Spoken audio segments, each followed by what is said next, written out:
Cheap Chinese electric cars. A Pandora's box for Europe. Europe, you've got a problem on your hands. A flood of cheap Chinese electric vehicles, or EVs, pouring into your market. And with the history of Chinese EVs spontaneously combusting, this could very well be an act of economic warfare. Brace yourselves, folks. The European Union, in its quest to combat climate change, has set ambitious goals to phase out fossil fuel cars by 2035. Sounds great, right? Well, the catch is that they now desperately need EVs, and China's got a boatload of them. Affordable, sure, but at what cost? In 2019, Chinese EVs accounted for a measly 0.5% of the European market. Fast forward to 2027, and that number is expected to skyrocket to a staggering 20%. It's like a wildfire, fueled by the irresistible allure of low prices, roughly 20% cheaper than their European counterparts, according to the European Commission. But here's the catch. These bargain basement prices are artificially deflated by generous Chinese government subsidies, as pointed out by European Commission President Ursula von der Leyen.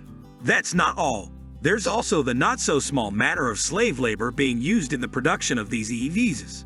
So much for ethical manufacturing, The EU is understandably spooked, having witnessed a similar storyline unfold with the solar panel industry. Cheaper Chinese solar panels, often the result of stolen Western intellectual property, and, you guessed it, slave labor, decimated the EU's once thriving solar industry. And if the auto industry follows suit, we're talking millions of jobs on the line, not just a few thousand. But wait, there's hope. The EU has launched an investigation into these Chinese EVs, with the possibility of tariffs on the horizon. The US has already taken a stand, slapping a 27.5% tariff on Chinese-made cars. That's why you don't see them on American roads. However, there's a fly in the ointment: Germany. Yes, the same country that became overly reliant on Russian energy despite the Crimean invasion seems to be playing the spoilsport this time around. Why? Because China is a lucrative market for German car manufacturers, and they fear retaliation from the CCP if the EU imposes tariffs. But here's the harsh truth. Even if Germany manages to derail the EU's probe, German automakers in China are doomed. It's a pattern we've seen time and time again.